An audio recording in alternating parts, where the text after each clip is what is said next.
And let me start with, there are no magic answers. You know, if you were waiting for the incantation, going to have to disappoint you on that one. But I do have fairy dust that we can give out that will sprinkle over children and see what can happen. There is nothing that will work every time for every child. And I've heard from some of you, you know, I tried this and yet this kid, well, you know, some kids do not study up on these disorders. They don't read the masters and know how they're supposed to respond. So I think we should start teaching them so they do it right. But for that small group of kids who don't study and don't do it right, we're going to have to be cognitively flexible. Remember what I wished you this morning. So even though it should work, and all the books say it should work, and everybody around you says it should work, if it doesn't work, stop.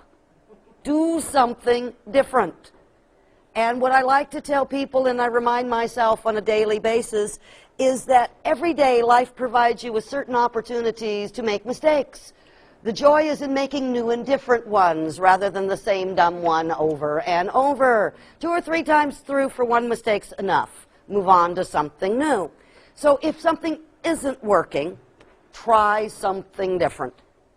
And there's some wonderful resources out there. There's a book called The Explosive Child by a gentleman named, I think it's Ross Greene, and he is outstanding in terms of, he says, you know, I'm going to assume people reading this book have already tried behavior management and star charts and reasoning and logic and consequences. We've already tried all these things, and I think he calls them the 2%ers, the ones that seem to be able to rise above any kind of treatment behavioral plan. You can wrap around them. They can say, I'm bigger and better than that. You know, this too will not control me. And from Ross Greene's work, I borrow one of my very favorite tools and techniques that I used with my own family and I use a lot in therapy, is the ABC list. The A list has 3 spots on it. And you put in, this is what is absolutely essential. This is a make or break. If I don't have these 3 things, this will not work. In my own family, when I had the 5 teenagers all at the same time, our A list was, 1, you are clean and sober. I cannot make this work if you're using, abusing, drinking, drugging, and that means at my or my husband's bequest, you will indeed pee in the cup. We will go down to Rite Aid and get all the drug tests in the world, and if I think I have reason to use them, then by Jove, we're going to use them. However, just like you can't just have one person on the behavior mod, the A list has to apply to everybody. I cannot ask my teens to be clean and sober if I got a drink in one hand and a joint in the other.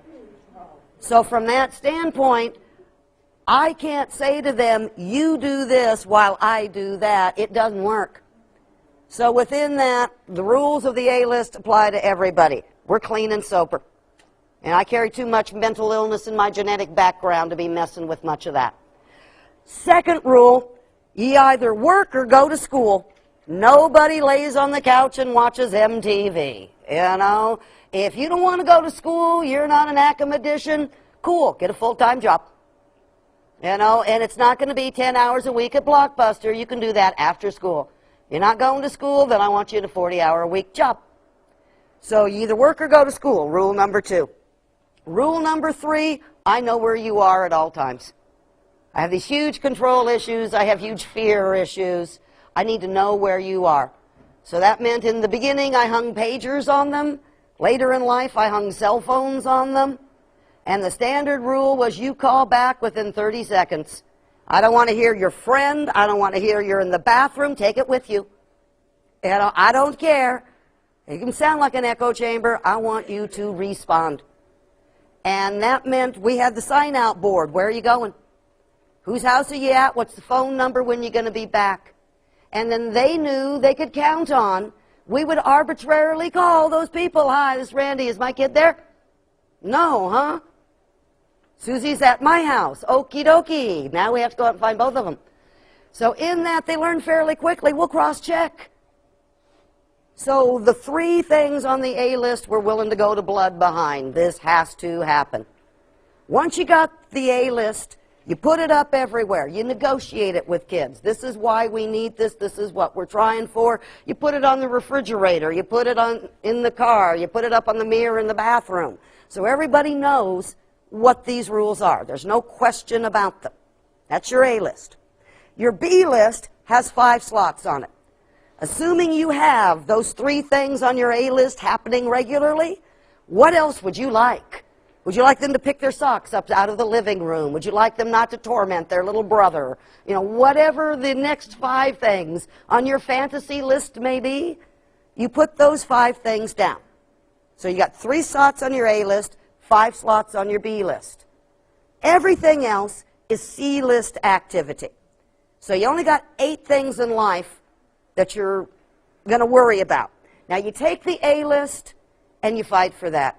You advocate for that, you follow kids around, you prove to them, I mean this, and you make it happen. The B list, take and you put in your jewelry drawer or your underwear drawer, and once a week you take it out and you put it on your chest and you rub it, and you say, someday, God, this will happen, and then you put it back in the drawer.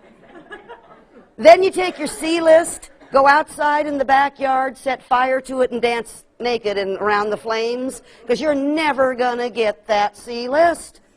Quit beating yourself up and the kid up over the C list activity. You know, my mother, who was an illegitimate child in the 20s, a less popular thing than it is in this millennium, was raised up in an orphanage. And she learned a little cutesy expression, 5,000 years from now, will anybody know the difference? If the answer is probably not, it's probably not worth giving yourself high blood pressure or the kid an ulcer over. So keep in balance. But that's an excellent book in terms of some really nice ideas for how to get the true actor-outers. But thinking about how we're going to make this happen, we're going to look for, all behavior management has to have some specific things included in it. And you have this under shaping positive behavior here. It's not enough to stop a negative behavior. That's like going out and weeding your garden and waiting for flowers to bloom. Well, did you plant any? You know, just taking out the weeds won't make tulips come up. You actually have to plant those. So we have to plant good behavior. It's not enough to say, stop doing that. We have to give them what to do instead. So first, we're going to have to define the desired and undesired behaviors very specifically. So things like be nice, behave yourself. I very nicely stabbed him in the eye. I said, please and thank you, you know. I had a kid say that to me once. Okay, you were polite, that's nice. So you have to be very specific. What do you mean by nice? What do you mean by behave? Concrete, behaviorally, what do I want from you? What would this look like? If you can't describe it, don't expect them to be able to produce it. So very specifically, this is what I want, this is what we don't want. Then we're going to establish a baseline period. And this is with no intervention. We're watching for usually, the luxury is 2 weeks. It kind of depends on what's going on, whether you can stand it for 2 weeks without doing anything. But you're looking at how often do these behaviors happen? In what settings? Is it everywhere? Is it every day? Is it only in certain things? You're getting a boundary around this. Because when I talk to people, they say all the time, every moment of the day and night. How do they do that every moment? You know, you'd think they'd have to sleep at least occasionally. But how does this fold in? So you're looking for exactly how this functions. How often, where, what are the antecedents, what happens afterward, what does it look like? Then we're going to figure out what we're going to do about it, now that we know how it functions, and we're going to communicate rules and expectations very, very explicitly, clearly stated. Now, in a foster home, you have a lovely option to establish family rules. This is what we do here. And post them up, put them on the refrigerator, put them next to the TV. Things like we speak respectfully to each other here. And you can establish, not that it's a bad thing that you do that, but in my home, here in this house, we don't call each other names. We don't use this kind of language. We don't do these kinds of things in my home. And you're not saying it's bad or wrong, because that's what they were doing in their biological home. And in that, they're going to make some judgments, what you think, I'm bad, or my parents were bad, or whatever. Just simply, in my home, this is how we talk to each other. In my home, this is how we behave. So you set up, here are the family rules. If you're going to bring a new kid into the household, and you've got existing kids there, then you sit down with them and you remind them that people coming in bring their own baggage with them. And we don't know a whole lot about Freddie, who's coming here yet. So we'll have to help him remember the rules, and you'll have to remember them while they're going on here too. And remember, he's new, and this will take a little while. Then when Freddie comes in, you sit down with him and say, hey, Fred, I'm glad you're here. This is kind of how we work things here. I want to go over with you our boundaries. You talk to him about it and say, what do you think? Can you live with that? Can you not live with that? Because if you don't want to follow these, say now, and you can go with Mrs. Smith right now. Not that I reject you and don't want you, but this is just simply, these are the rules here. This is what I'm going to expect. And if you stay here now, I think you're agreeing to this. Make it very, very explicit and clear. There's two ways to learn things. You can learn things implicitly by watching other people. I was the youngest of my sibling group, so I learned a lot about what not to do by watching my siblings. And I would say, well, that didn't work out well, did it, And I would either decide I wasn't going to do that, or I'd be a lot sneakier and I wasn't going to get caught doing that. One of the two things, depending on how good it looked. That's implicit learning. These kids are very bad at implicit learning. They're bad at gathering from the environment and figuring out what does that mean. We need to teach them very explicitly. Here's what's going on. Here's what happened. Here's what you need to do instead. Very clearly stated, calmly, reasonably, but don't leave them guessing about what did I do wrong or what was I supposed to do. Very clear, instructional. Teach them coping skills, social skills. If you will allow me the example, a very long time ago, my husband and I did some respite work with foster, and I had then my three big kids, who were little kids, were sitting at the table, and I got a call from the social worker saying, I've got this 4-year-old little guy, he needs a place for the weekend, we'll have a family member here by Monday, but we're just kind of lost right now. I said, well, come on down, I'm just getting dinner on the table, you can just, blend right on in. So she showed up with this gorgeous little guy. I mean, he was just cherub-looking beautiful. And he's like 4, and he sat down at the table. I'm going, hi, Timmy, I'm glad you're here. Come on, we're eating dinner. Sit on down here. And, he's sitting there, and he's looking around, and my kids are here, my husband's there, I'm here. And the kid looks up, and he smiles. He says, pass the fucking butter. And all my kids just went, the fork stop in midair. And I looked at the child, and I looked at my husband, and I looked back at the child, and he wasn't sitting there saying, are you reacting? Did I get you? He's looking hopefully toward the butter. So my husband picks it up and says, it's dairy gold, as he handed it to him, because his first thought was he said that word like it was a brand name. And when you think about how many pleases, thank yous, excuse me's that you put into a kid before you get one out of them, my guess was in this little guy's home, that's how they asked for the butter. There was no please or thank you or no excuse me connected, but it got you the butter. So in that, we simply had to clarify, that's a set of words that we generally don't use here. Here's some other words you could use instead.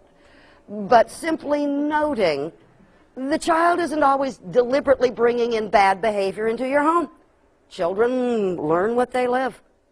And when that's what they have been taught, that's what they're going to bring into your home. And that's where you can simply say, you know what, those are one of those words that we don't use around here. See, rule number 3 is we use pleasant words. So another way to say that was, pass the butter, please. And, roll it. Practice it. Hand it back. Simply teach. Use each everything as a teaching opportunity to explicitly say, this is how we're going to do this. So we're going to communicate very clearly, this is what is going to go on here. We need to consistently reward desired behavior. This won't work with all kids. It is true. But we are so much better at catching them being bad than we are catching them being good. And there are times that we're going to have to build our, at least beginning, behavioral management plans. We're essentially rewarding them for breathing. Hey, you're upright. Way to go. Because we have to have them have success. And when, at the end of the first week, you owe them the person owes you $25, and they can never go out again, and they don't get their skateboard till they're 35, that's not going to be helpful. The child feels they're so far in debt, there's no way to get out. That's like saying you have $100,000 in credit card debt. How do you feel about it all? You get kind of discouraged about it. So in that, we're going to have to consistently reward positive behavior. Doesn't have to be money, toys, but it can be social rewards. Way to go. I was very proud of you. Good job. Find what works for that kid and stroke it.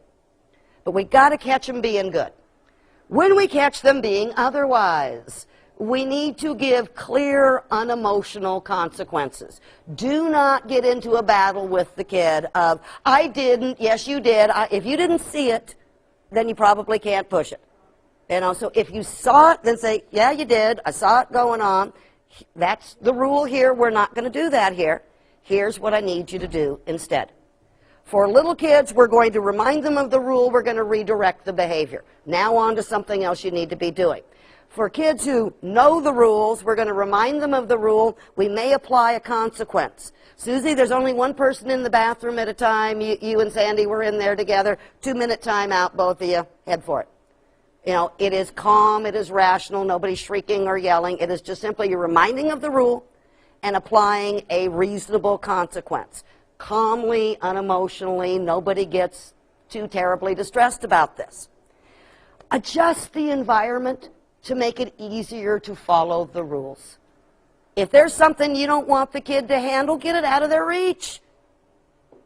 And I went into one home that I was working with the family. Mom had moved out of domestic violence situation with 2 little itty-bitty kids, like 2 and 3 or something like that. She moved into Mom and Dad's house, which was smaller floor space than this room, and now there's like 5 people living in it. And Grandma collected little glass things, and they were from floor to ceiling everywhere. And every time I walked in, somebody was smacking on one of those kids for touching something. I said, you know what, let's play Serengeti Plain. Let's pick everything up out of their reach. How high can the tallest one reach? Then it's got to be 6 inches above that. It took me 6 months for grandmother to agree. She says, I don't believe in changing my house. Those kids can learn. And if I whack them hard enough, they'll learn. I said, I finally had to go in on how many of your precious objects are you willing to lose? I wasn't getting her behind not beating the kids. I wasn't getting her behind developmentally appropriate things. I had to go in on a pathway she listened to.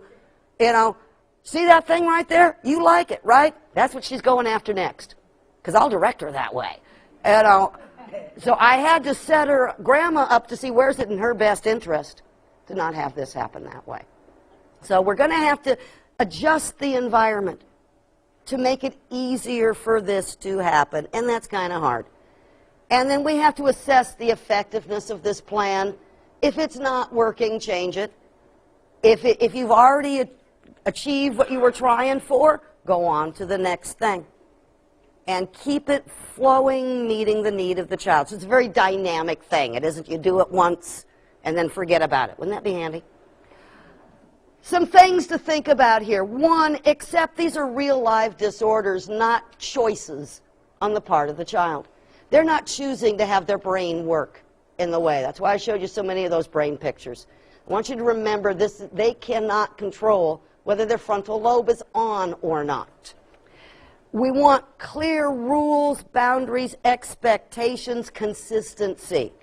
It is not the hobgoblin of little minds, it is the joy in your household. If you have something that is erratic, sporadic, unpredictable, these kids will blow out. They will make your life and their life miserable. So as much fun as it would be just to, kind of go do these things, you can't do that with these kids. Has to be predictable, consistent, and they have to be able to rely on it.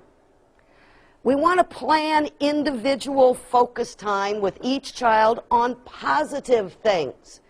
For many, many kids, at least their perception, whether it is reality or not, I talk to lots of little kids, and I ask them, when do you spend one-on-one time with mom, dad, foster parent, whomever? The answer is standardly, when I'm in trouble. You know, we give them a whole lot of one-on-one when they're hanging out there. And from a little kid's standpoint, attention is attention. Good attention, bad attention, it's still attention. So they will go with exactly that. So in that, focus on some positive time, schedule it. And it's not, oh, I'm sorry, Timmy, it's not your time. You know, you've got to be holding at least 10 to 15 minutes. It's not even a huge amount of time that you're focused on that individual child. Now, I know a lot of you got lots of kids in your home, and this is harder. You're trying to have a life, a relationship, all these things. Your life will smooth out a whole lot more if you can proactively spend 10, 15 minutes a day with each kid focused on good things. It will reduce the amount of time you spend focused on bad things. Hold discussions eyeball to eyeball with the kid. That doesn't mean you have to hold their face and make them look at you. In little kids, you have to make sure they're attending to you. Get on their eye level. Most people don't like it when somebody's standing over them, towering down at them. It makes them feel intimidated. You intimidate these kids, a whole lot of them will, that limbic system will flood, the frontal goes offline, they haven't heard a thing you've said. So sit down, kneel down, sit on the floor with the kid, get on their eye level. Make sure they're attending to you while you're talking to them. Now, adolescents, I'll tell you just slightly the opposite. Adolescents actually work better when you're not giving them a whole lot of good attending skills. You know, everything I learned in graduate school, got out of graduate school, I went down to South Central LA, and I was sitting with one of my first little, gangbangers, he's about 16 years old, and I'm thinking, okay, square shoulders, eyeball to eyeball, lean, smile, relax. This kid's going, do you have to do that? And I'm going, do what? And he's like, that. I said, oh, okay.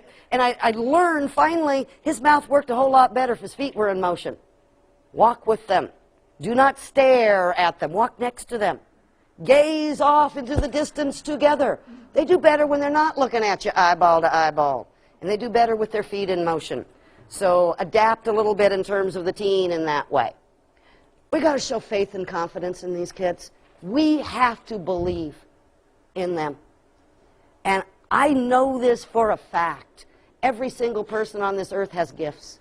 What are they? Find them, help the child find them, help them connect to them. Whether they're good at music or art or they're really good with animals, whatever it may be, what do they enjoy? You don't even have to be good at it. What do you like? And then stroke that. Help the child believe that they are something and they are somebody. Because when you think you're junk and nothing, that's exactly how you act. I know that as a certainty. And I know when we treat people like they're junk and nothing, they'll live up to it. Every single kid I've ever met has been willing to meet you on, you think I'm junk, I will show you junk. My child was accused of doing something in school, and they didn't believe my child, they believed the other child. Well, he was suspended, and during that time he tried to hang himself with a tie from the bunk bed. We just got to be able to say, if nothing else, I'm on your side. And think back to a biological parent relationship. Who could you count on? Who should you able to count on more than anybody else? Yeah, your mom and dad might not be happy with what you did, but they were going to be on your side. You may have to discuss with them later, but right now, they're behind you. That's what they need to feel from you. And I know I'm asking you to give a huge piece of your soul. That's a tremendously hard thing to do. That's exactly what they need. You have to connect and believe in them so that they can believe in themselves. Because they've already had one fundamental rejection, at least one. The people that they were biologically assigned to them didn't want them or couldn't stand up to it. They already think they're junk. And now they're getting passed around to y'all. And I know I'm asking you to give a piece of your soul that comes at a very high cost to you. Choose your battles very carefully. Win those ones you choose. Do not engage a battle unless you're willing to win it. Because what the kid learns is, I can blow you off. You know, if you're going to go whatever, then don't start it. You know, rules are only as good as the people who enforce them. If you're not willing to enforce the rule, then don't have the rule. It is much better to not have a rule than have one that is not enforced or only sporadically enforced. The kid learns they don't have to listen to anything then. Because you won't hold on this rule, you won't hold on anything else. Immediate consequences, immediate feedback. You want as much closed loop as you can. These kids are not good at delaying. You can't say, we'll talk about that later, and go back 2 hours later, which you still remember quite well. They're now completely out of that zone. You're not going to be able to connect with them at that spot. So this is going to be kind of tricky, like if you're in public places. That's why there's hallways, there's backyards, there's bathrooms. Where can you step for a private moment to help calm this kid down before something blows out? So we're going to be looking at catching them being good. If you see this kid and you know he's starting to wind up, you know he's starting to get to a point he's going to blow out, then right before he goes, Timmy, hey, you are doing so good. I am so proud of you. I saw that Sandy was teasing you and you were going to, but you calm down. And Timmy's going, damn, I was just about to punch her. You know, if you step in right before he loses it and praise it right up to the hilt, then he goes, oh, yeah, that's what I'm supposed to do. And he's also learned he can be this angry and back it down. There's a form of aggression reduction. I don't do as much anymore because I'm old and fragile now and I don't want to play. But I have a colleague that does a lot of this. He's a 6'5" guy and he's pretty strong. He will step up there with an adolescent male and he will agitate them. He will put them right up to the pop. This kid is going to pop. And then he says, okay, take a breath. Step it down. Back it down. De-escalate. Because what he's teaching the kid is you can be incredibly mad and still stop. You do not have to blow off. Many kids think as soon as I'm mad, I have to act out. I'm required to roll on the floor, punch somebody, do whatever. What that teaches them is you can go up to the state of and back it down. They're learning how to de-escalate that. I'm doing that with shorter and shorter children now just because occasionally they don't pull it back too well. All right, moving ever onward, plan ahead for problem situations. These kids do not think well on their feet. That's very active frontal lobe. How do I adapt now? How do I dance? They don't know. So anticipate. What's going to be the blowout out of this situation? We're going to Grandma's for Christmas. When Grandma gives you underwear for Christmas, what are you going to do? Put it on your head and say, thank you ever so much, Grandma. Or say, but I wanted a Nintendo, you know. Yes, you did, but Grandma's going to give you underwear. So let's plan on that ahead of time. And if you can get all the way through Grandma's without that, maybe we can borrow the neighbor's Nintendo when we come home. But anticipate what's going to be the problem. Sit down and talk with the child. This is likely to happen. What are some things you could do? Begin to help them problem solve. Well, I could do this, I could do that, I can do that. Help them decide which would be the best answer in that situation. Role play it. Practice it. These kids do much, much better with practice. There's a great deal to be gained by running them through, here's this situation, here's that situation. And in little kids, we're going to teach them this, this, this. Excuse me. When they get a little older, we're going to teach them, okay, you know what to do in this situation? Now you're going to look at this situation and say, which one does it look like? How do I adapt what I did in this situation to one that's slightly different from it? Now we're going to ask them to generalize away. But before we can do that, we have to put into the little kid several of those situations because they can't generalize yet. In little kids, they cannot say, this looks like that, therefore I should do this same thing. We first have to teach them lots of specific skills. Then when they're a little older, early to mid-adolescence, we start saying, what does this look like? How could you adapt what you did in this situation to fit that situation. We're teaching them then to generalize. But first we got to build in what are you supposed to do. So lots of role play. Kids love to do that one, and occasionally you get an interesting little reflection of yourself back.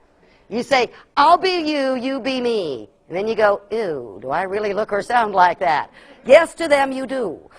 You know, but you can also have your own fun back. No, I'm not going to. And the kid goes, I don't look like that. You go, yes, you do. You know. So it gives you an opportunity both to have a little bit of fun. That's bad when it's my phone going. Gives you an opportunity to have a little bit of fun, and it gives the child a chance to learn what's going on. Prearranged signals with kids. Letting them know you're starting to get out of control here. One foster parent over in Seattle, they have 6 adolescents in their home. I have deep respect for them. He says, yeah, I was sitting in the living room the other day trying to ignore the chaos going around me. And there's screaming and yelling coming. He says, so I reached my hand up and I went like this. I said, really, what does that mean? He says, it means stop.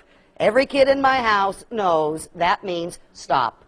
He says, I don't have to open my mouth, raise my voice. He says, I'm not swinging it at them. I'm simply pulling it down now. Okay. It's a prearranged signal. Because they know if they don't stop then, the next will be a consequence. Everybody to your room, 20-minute timeout. These are later adolescents, you know, no TV, no iPod, no anything. Just sit in there and do your homework. So they learn very quickly. But hand signals work really well. Lots of words coming at ADHD kids are not a good idea. They get lost in all the words. Time out. Stop. Slow down. You know. Lots of hand signals that you can cue the child. You know, what is going on and what do you need to do about it? But you have to teach them those signs and then use them very, very consistently. Warning strategies are really needed for these kids. We need to give them a little more time to comply than the standard off-the-rack kid. So remember that red stripe running down that kid's brain? If you say to them, okay, it's time to get ready to go to bed. I want you to pick up the toys that you've got out. I want you to put them away and then go get on your jammies and we'll head to bed. And the child doesn't immediately start picking up the toys. He's still playing with the truck. Then you're going to re-prompt. Timmy, start with his name. Make sure he looks at you. Time to put away the toys now. Get ready for bed. It's now no longer a suggestion. It's a command. Still not able to do it, give them a 3 count. Remind. Okay, Timmy, let's take the truck and let's run it toward the toolbox or the toy box here. And you move them through that pathway. So as we're going with this, they are learning to shift. Timmy, in 15 minutes, it's going to be time to get ready for bed. In 10 minutes, it's time to get ready for bed. 5 minutes from now, it's time to get ready for bed. We need to start doing A, B, C, D. Give them kind of, you know, the ticker down, and then give them a little bit of time to comply. And you can do a counting. This is not the classic parent counting. When my dad started counting, you started running, you know, because he was counting how many times he's going to whack on you, you know. So we're thinking, how do you get out of his reach? And when I see a parent go, 1, and I know that kid's, you know, in deep doo-doo here, that's not what we're trying to put across to him. You know, when I count to 3, we're going to get all the toys put away now. 1, 2, 3. Let's go. That's giving them just enough time to disengage from what they're doing. But they really want to play with the truck. Yeah, I know. And you can play with it tomorrow. But right now it's time for the truck to go to bed. And off we go. So we're going to give them some time. We're going to assist them in practicing good behavior. And we're going to walk them through until we've got it down pretty well before we expect them to perform it out in a strange environment. It is really hard to do a new trick in a strange environment. They don't know how yet.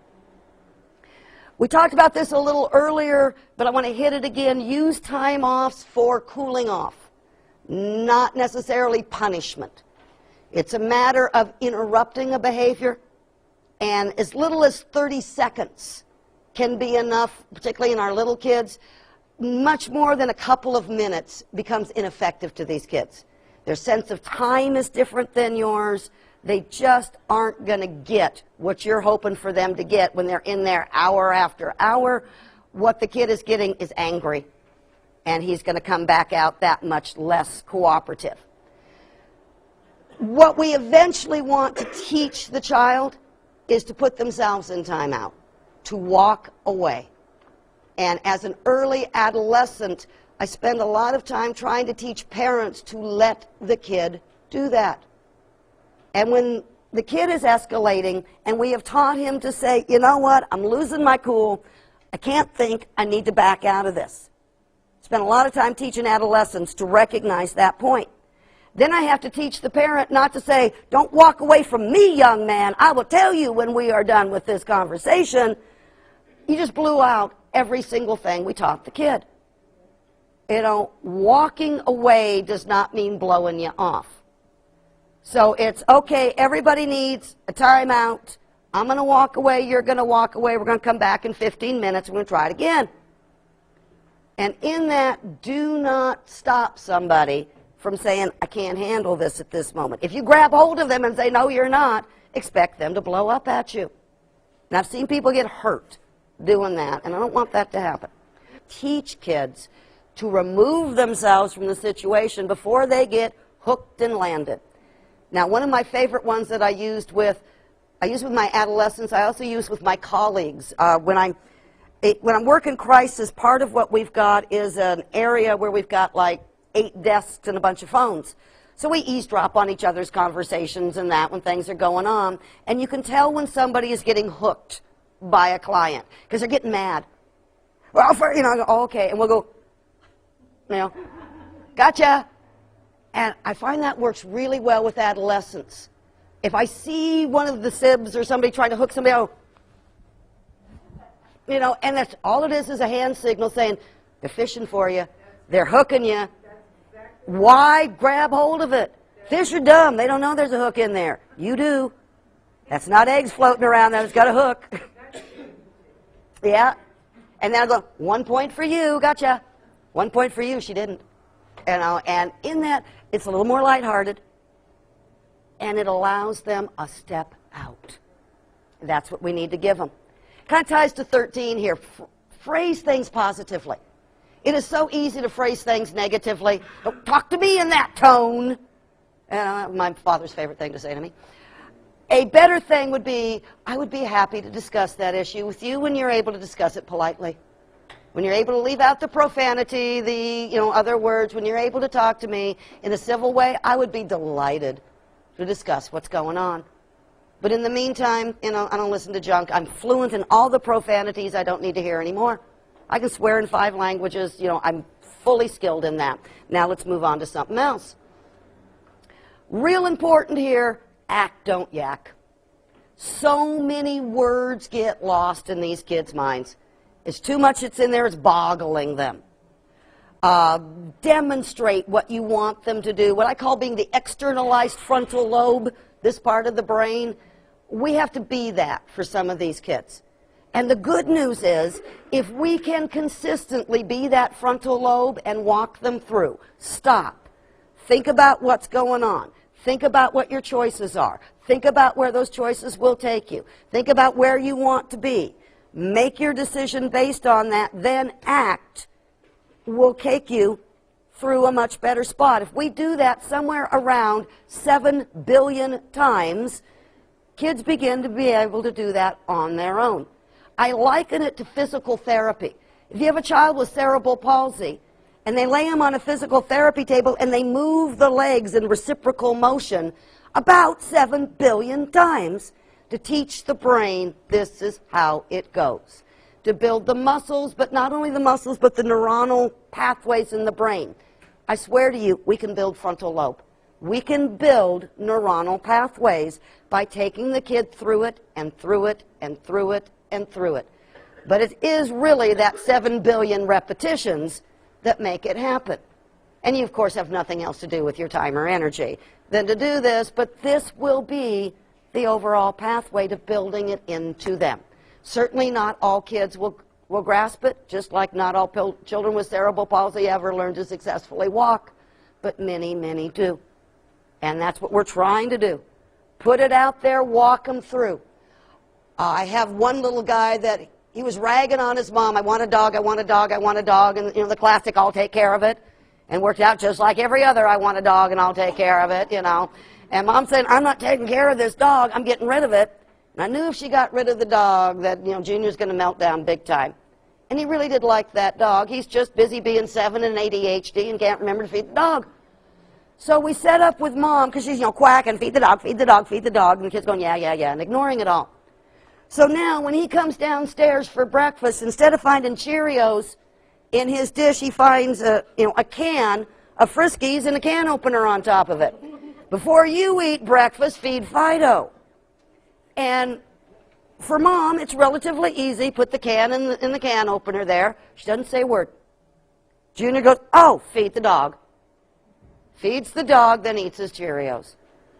And now we have been out of the fight over the dog loop for some time now, and the kid is slowly putting in, Mom said, I forgot the food. One time he says, where's Fido's food, you know? He got all alarmed about it. So here, you know, so that's what we're trying to build. So look for how can you put in something that doesn't require you to quack at them, you know? Ever listen to ducks? Knack, knack, knack, knack. That's it. That's just what we sound like to these kids. Real important in 15 here, stay calm. Do not let their overreaction hook your overreaction. And I say that like it's easy. You know, just like any other loved one out there, these kids know exactly what button to push to ring your chimes. You know, not that you would ever want to, but if you wanted to tick off your spouse or significant other, could you do it? Would you know the 10 syllables to say that you would just have them? Well, these kids know these about you too. And don't let them hook you. If they throw words at you, the famous thing to throw at you, there's only 2 things they can say about you. Things that are true and things that are untrue. If they say something to you that is true. I had a nice young man brought in by Kennewick Police, I think, a few months ago. He was about 16 years old. He was Hispanic gentleman. He was a baby gangbanger. He thought himself pretty tough, pretty cool. And he's, you know, there in cuffs and that. And I'm trying to get him to settle down long enough so we can get the cuffs off. But as long as you're, you know, swinging at the cop, we're not going to get those off. You know, chill out, Junior. Take a breath here. And he can't quite get his stuff together. And I'm, you know, quacking at him and talking to him and trying to soothe him down. And he looks at me and says, why should I listen to you? You are an old, fat, loudmouth white lady. I went, Lady might have been the only thing I could have debated. You know? I'm not sure I met that definition, but other than that, he was pretty right on the first 4. I have an awake, alert, insightful client. Hot dang. I'm doing good. So if they say things about you, and it's likely going to be your size, your shape, your gender, you know, whatever specificities they can see about you, they're going to pick it up and throw it. If you go, yep, pretty much true, put it off to the side. Yes, I'd love to be tall and blonde. I'm not yet. Every morning I get up, today, no, not today. Well, maybe tomorrow. So you go happily forward. If they throw things that are not true. He went on with a few other things that I thought probably weren't true. My parents were married at the time of my conception. My species is human, not canine. You know, so I had several things that I could say, well, probably not. So if they say something about you that is not true, put it into the oh well pile. That's like if somebody calls you a pink fuzzy bath mat. My favorite thing, if I say, you pink fuzzy bath mat! Do you really care in the grand scheme of events other than go, oh, honey, your life is sad, isn't it? And move away from them. If they call you something untrue, make it something harmless in your head. It's not true, don't worry about it. You're not a pink fuzzy bath mat. You're not any of those other things they just said. Shine it on.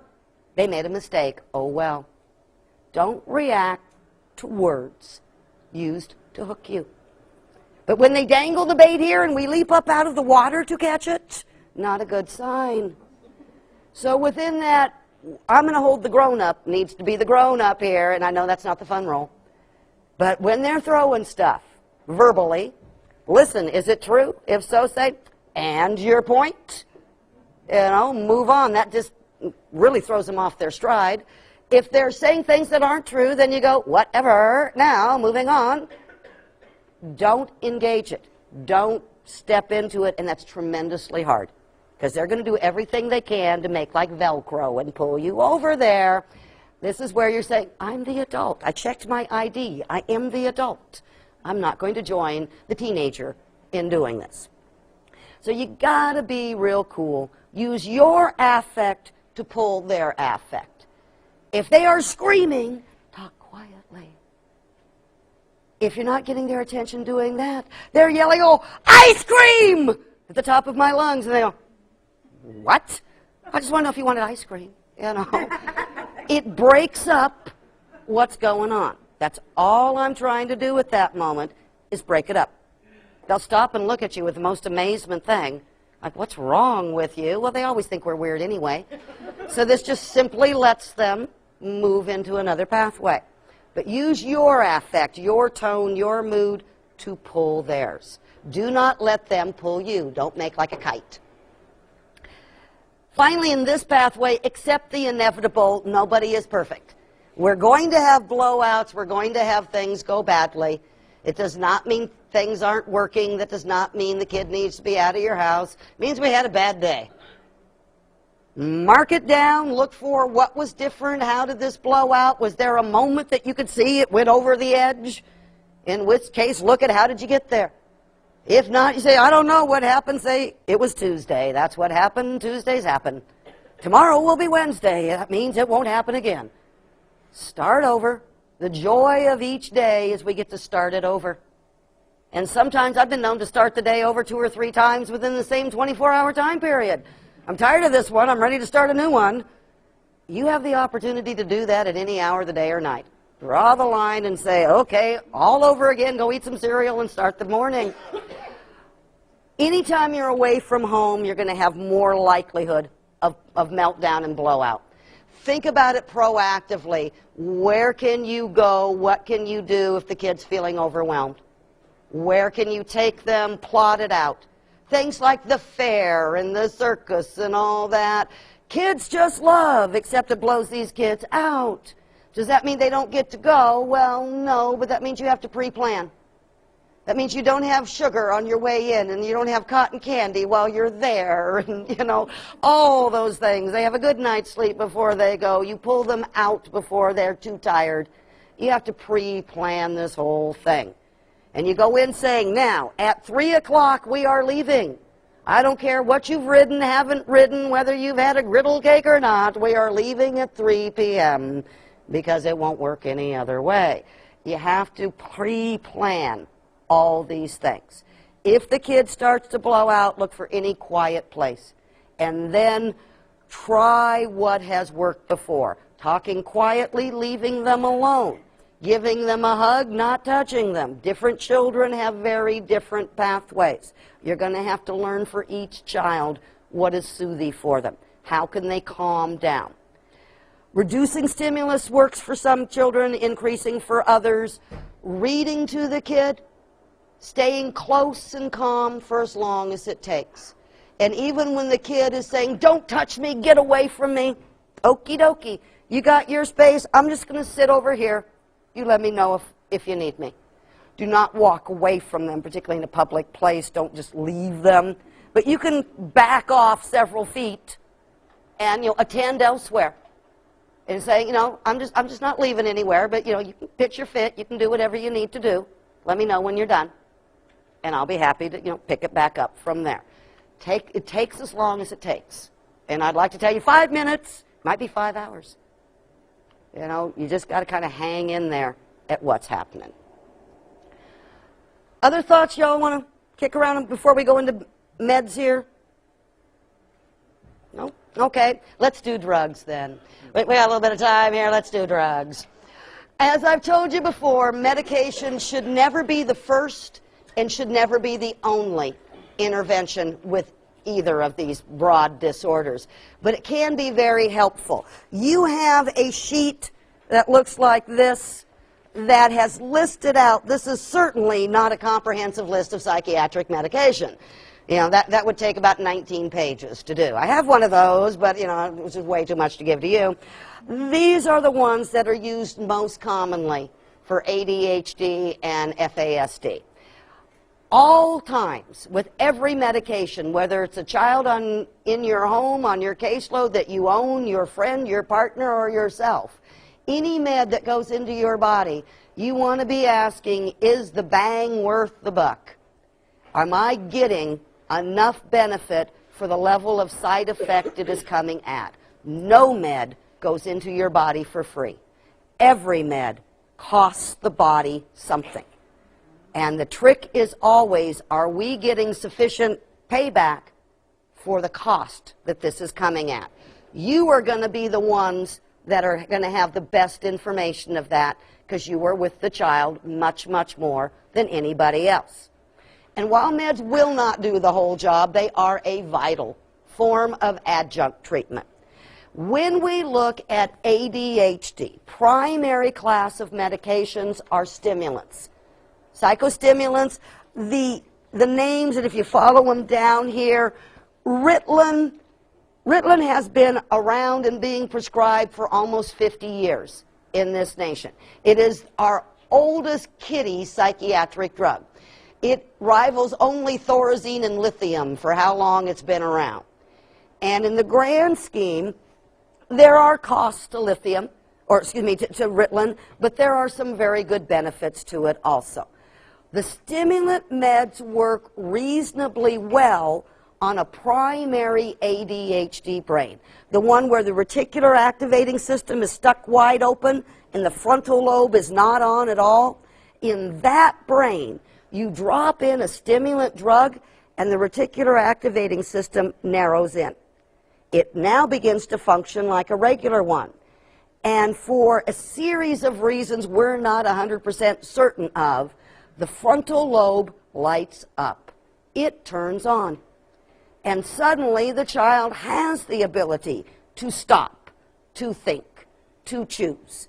Now we still have to teach them to actively do it, but they now have the ability. When that lights come on there, think of that little light bulb lighting up over your head? It's right here. When that frontal lobe lights up, now they can do this. Ritalin, the granddaddy of them all, there's regular Ritalin and there's Ritalin LA, which is allegedly a time release. Very few of the time release Ritalins or time release stimulants work well, period. They just are not smooth in going out.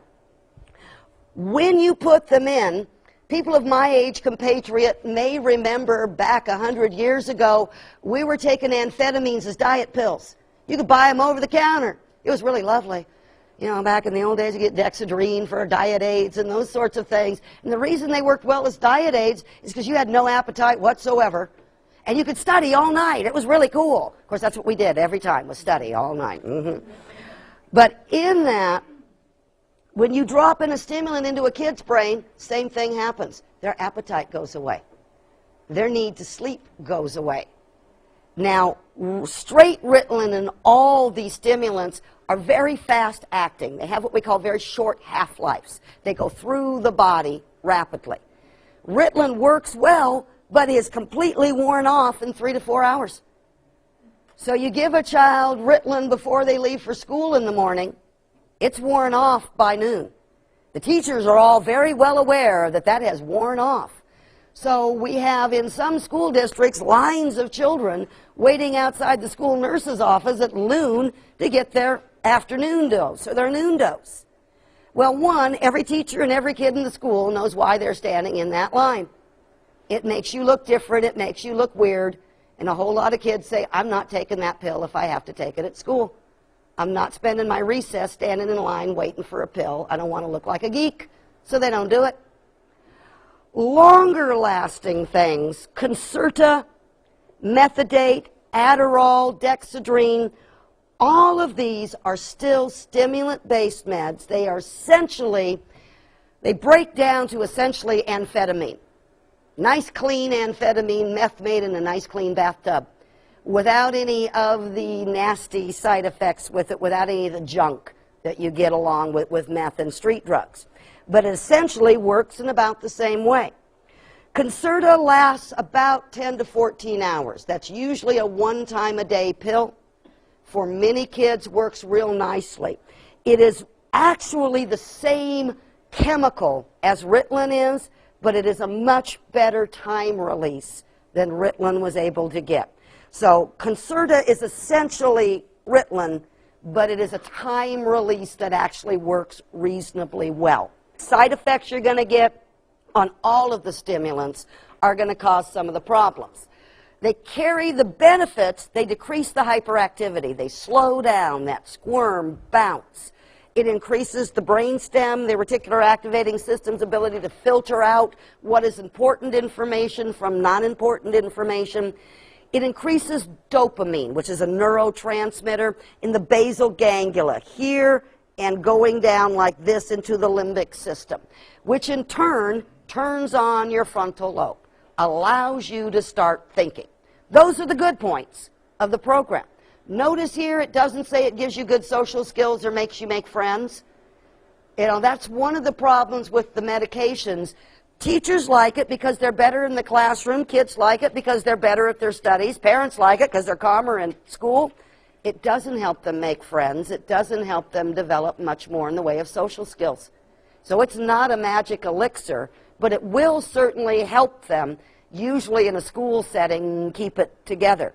But they're still going to need a lot of help with social skills, with interactions and that. Side effects with the stimulants, very common, but not everybody will have every one. Some people will have each and every one, and ones we never thought of. But generally, insomnia. We're going to interrupt this kid's sleep. Just like the meth addict can't lay down and go to sleep, if you've been giving somebody a stimulant at 8 in the morning, at 11, at 2, you got to stop. Because if you medicate them in the early evening, they will not be able to sleep. The brain simply says, I'm all wired and ready to go now. And in that, often the parent or the foster parent is getting what we call the rebound. We have pushed down all day at school the squirmy, bouncy, out of control. Now the med is wearing off, and it's like it's all been stuffed down, and now it's huge. And it's like you're trying to get dinner, you're trying to make homework happen, you're trying to settle down from your day, and this kid's bouncing off of 9 walls. And the parent's saying, can't we send him to school like that and then medicate him at home? Well, only if you send him to night school. Because the problem's going to be medicating him much past noon to 2, they're not going to be able to go to sleep. One of the potentials, growth reduction here, that happens because the body only releases human growth hormone when you're in the very deepest level of sleep. And when you're long-term on a stimulant med, you often do not hit the deepest level of sleep. You'll still do lighter levels of sleep, dream sleep, REM sleep, that will all still happen. You will not hit theta or theta sleep, which is the very, very deep wave where the brain is releasing human growth hormone. So potentially these kids can be a little bit shorter and a little bit lighter than they would have been otherwise, based on their siblings who are not taking the medication because of the effect of the stimulant. And that's because of the sleep disruption. So we can have sleep disruption, which will lead us to growth disruption. We can have decreased appetite, because that's why many of us were taking those pills, was because we didn't feel hungry then. Neither does the kid. Well, it's one thing when you got my body mass to say I'm not going to eat. It's another when you're about this big around and 10 years old. They need lots of calories coming in, and this appetite will give us problems. Weight loss because of the decreased appetite, headache, irritability, stomach ache. Tough on the body to put this in. How many of you like to have a headache each and every day? And that's what's being created in a lot of our kids. So they're struggling with this. If the headaches are huge, if their sleep is so disrupted that they're not getting up rested in the morning, we're not getting enough bang for the buck here. That's what you need to be watching for. Are you getting enough benefit to outweigh the side effect? If either the child does not respond well to the stimulant-based drugs, or the side effects are too high, or they are fetal alcohol spectrum, Remember, you do not want to put a stimulant-based drug in a fetal alcohol-affected brain. So you're screaming at them again and you're irritating them. So from that standpoint, FASD, or kids who do not tolerate or do not respond well to stimulants, we're going to take second pathways. Biggest and upcoming right now is Strattera. Strattera was the first non-stimulant med that head-to-head worked as well as Ritalin. They had double-blind studies with deep-end kids, and Strattera worked as well as Ritalin. First time we have had a med that could do that. Strattera is not a stimulant. It does not require a new prescription every month like the stimulant-based drugs do. However, it is not completely safe either. Two scary things with it. One, it is a tricyclic antidepressant, is its chemical class. On overdose, a tricyclic will be absolutely lethal. I guarantee you dead body with an uninterrupted tricyclic overdose. As much as I like older kids taking responsibility for themselves, I never, ever want even a teen kid handling their own ADHD medications, most particularly Strattera. They can die on it. They get ticked off. They say, I'm going to take these pills. If he'd taken Strattera instead of pain meds, he'd be dead. Uninterrupted, this will kill you on overdose. So hold that in your mind. The other thing is all tricyclics, as this one is, as its chemical compound, have a potential for cardiac problems, interfering with the T wave in the heart, and the heart simply stops beating. Now that's kind of problematic. And that we have had children die on tricyclics at therapeutic dose. It just overwhelmed their heart. This tends to be little itty bitty kids, but we're giving out these meds as though they were vitamin C. And I'll give them like M&Ms, and we aren't paying a whole lot of attention. So Strattera, good use, pretty effective, only one that ever normed on little girls as opposed to little boys, can work quite effectively, does not have the addiction ability that the stimulants does not have the abuse ability. Many kids have learned, take your Adderall, crush it up, put it in a line and snort it. You just effectively did a line of cocaine. The brain will adapt to that med just like that. It was never meant to go up through your nasal passages. Whole lots of kids figured that out. Kids who are not dopers, from the grand scheme of events, good students, have learned, take just a little bit of your friend's Ritalin, crush it up, snort it, and you can stay up and study all night. They're not doing it to get buzzed. They're doing it to get better SAT scores. It is still working in the same way. There's an abuse potential in the stimulant-based drugs that is not in this class of drugs, but they may or may not be as effective. If Strattera is either not effective or not good for that kid, one other antidepressant pathway is Wellbutrin.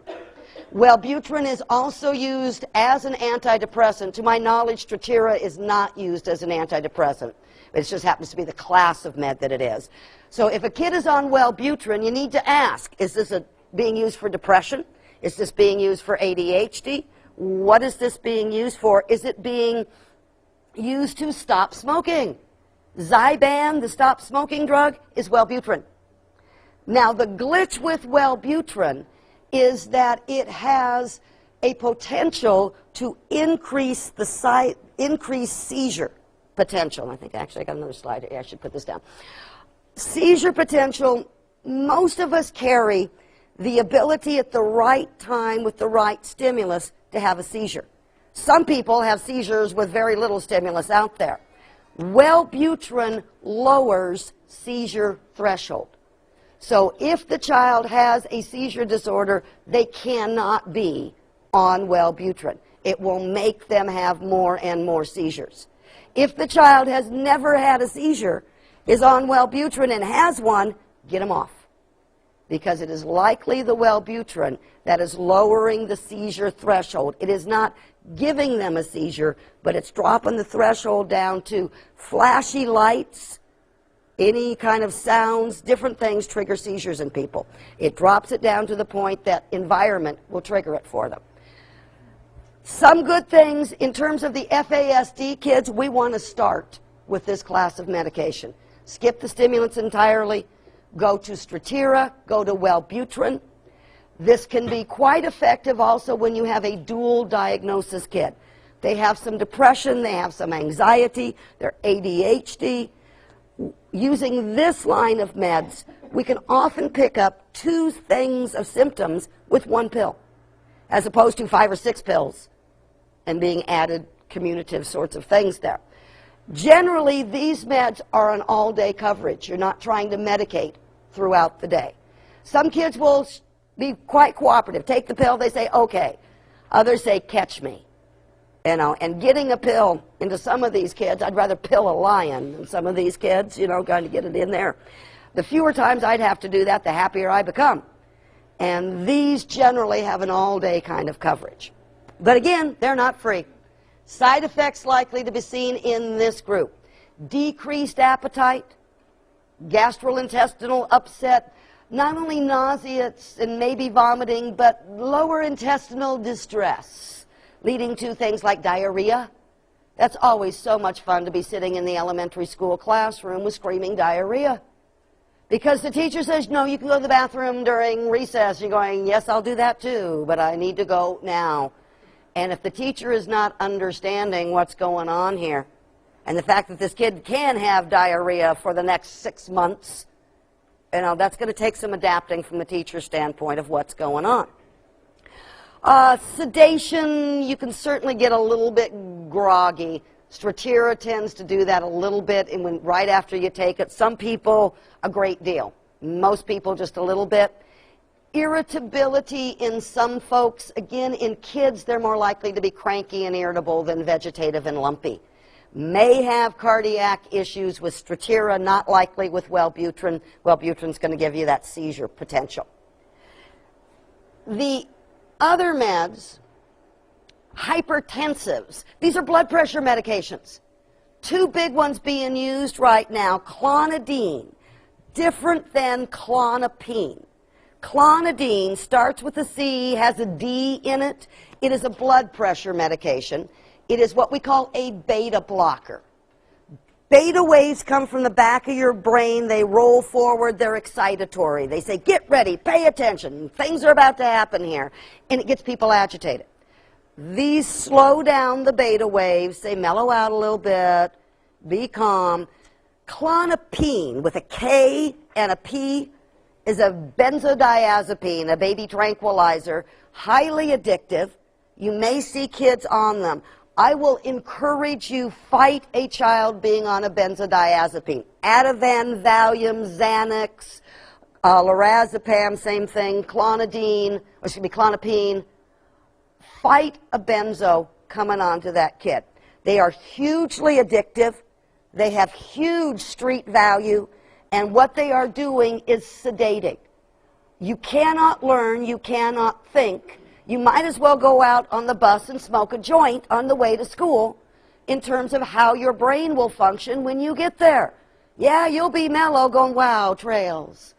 It's not going to be helpful in the grand scheme. And kids learn real fast. If I take the Ativan, if I take the Xanax, I feel real mellow. And they learn real quick, I want more and more and more of that. Hugely addictive, huge street potential, huge abuse potential, very hard to detox somebody off of. Has to be a medical detox that can go into seizures. It's really ugly. So by and large, we're trying to avoid benzodiazepine kind of meds, but you'll see doctors out there pushing them. Because it does calm them right on down. You can set their foot on fire and they'll simply roast marshmallows over it. Going cool, neat flame. Not where we want them to be. Clonidine frequently comes in a patch. You'll see it in a skin patch. The skin patch lasts 3 to 5 days. Really handy, and they usually put it on a kid like right about here, because it's real hard to reach right there and peel it off.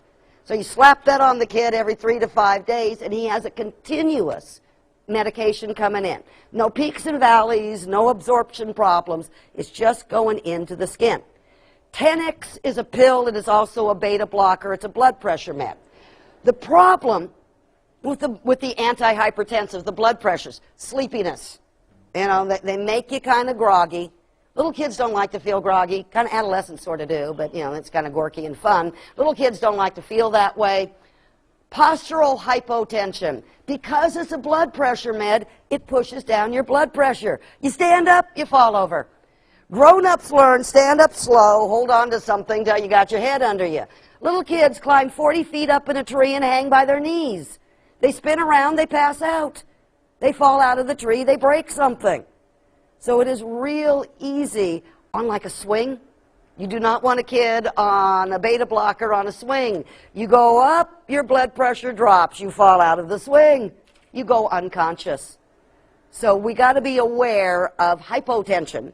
And once you stop that med, if you stop that med, we want it to stop slowly because the body has been so used to fighting against that blood pressure med. It has to push up against it. You take that off, the blood pressure goes straight up. And you can put a little kid into trouble. It won't be long-term, but it will be short-term, acute blood pressure problems. If he's got a weak spot anywhere in the circulatory system, it'll blow out. He can have a stroke. He can bleed out into his belly. He can bleed out into his lungs. So if you're going to take these off, they go off slowly, which is bad when adolescents run because they don't take their medicines with them most of the time. I say, if you're going to run, take your meds. And I do. I tell kids this. Headaches, real common. Skin reaction from where you put the patch on. Nightmares.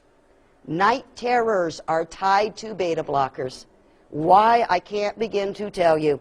And these are not just the general scary nightmares. These are the something's going to kill me right now night terrors. Hard to wake up out of. Kid is shrieking and you can't wake him up. You know, that could well be back to the medication. You got night terrors going on, I will tell you, switch meds.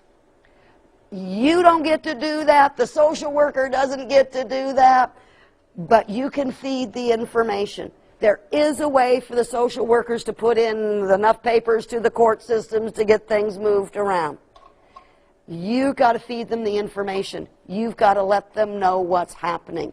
I would suggest you, on a calendar, write down, how many nights did you have night terrors? Did you have hypotension? What was going on? Keep that kind of a record.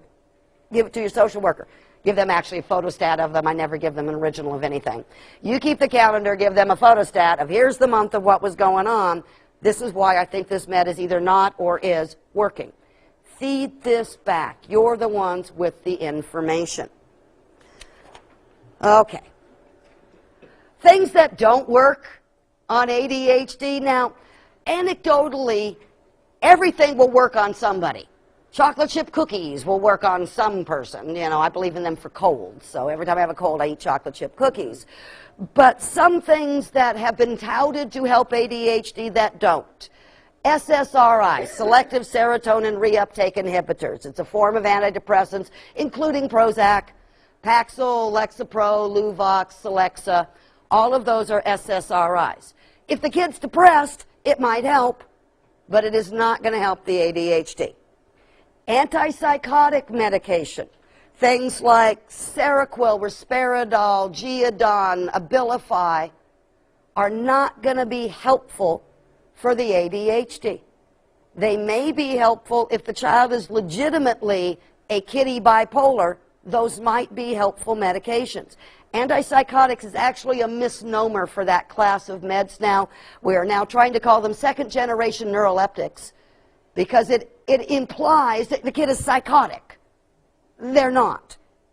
This is not what grown-up psychosis is, but this class of medications was developed for psychosis, hence called antipsychotics. We need to rechange that second-generation neuroleptics. So just go home. What'd you learn? Second-generation neuroleptics, and you'll sound really cool. Caffeine will not help other than on a very short-term basis.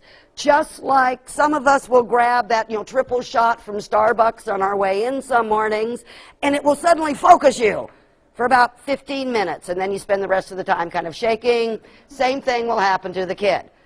They hit that diet, or the Mountain Dew, or the Jolt Cola, and they'll focus in for a few minutes, and then it will go away again. Lithium, not helpful for ADHD children, but it does glue your feet to the floor. It is really hard to run around and do all this with lithium on board because your feet weigh about 700 pounds apiece. But if you're going to do that, I will say just shoot them with a tranquilizer gun as opposed to put lithium in because you'll do less damage to the body.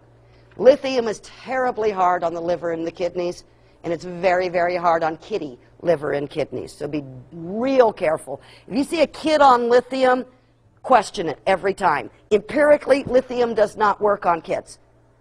All the literature says it slows them down by sedating them, but it does not help any of the underlying things. Don't use it that way. L-DOPA is a dopamine blocker, or excuse me, a dopamine building block. It was developed for Parkinson's disease. Too little dopamine in your brain.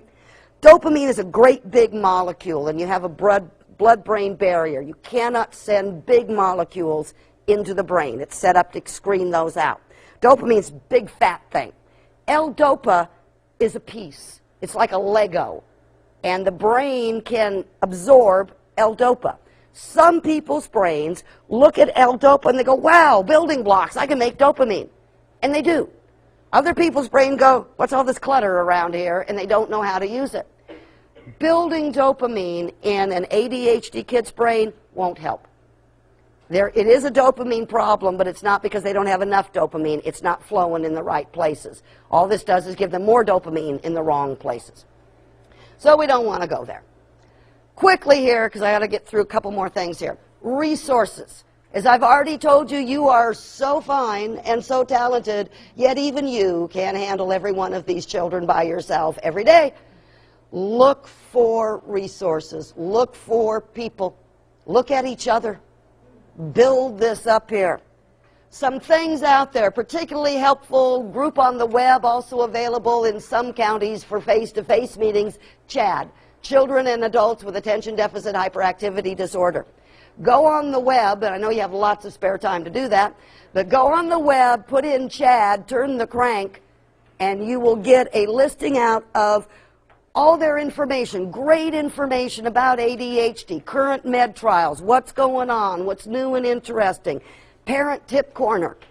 You know, my kid's doing this, any good ideas? And month by month, here's 45 people have sent in ideas of this is what I would try with that child. It's an excellent place to get some ideas, some resources going. It has newsletters that they will send to your computer or will send a hard copy to you. And this keeps you up. If you've got the luxury of being near a face-to-face group, support is a wonderful thing to be able to get together with. Other than that, I will tell you good luck.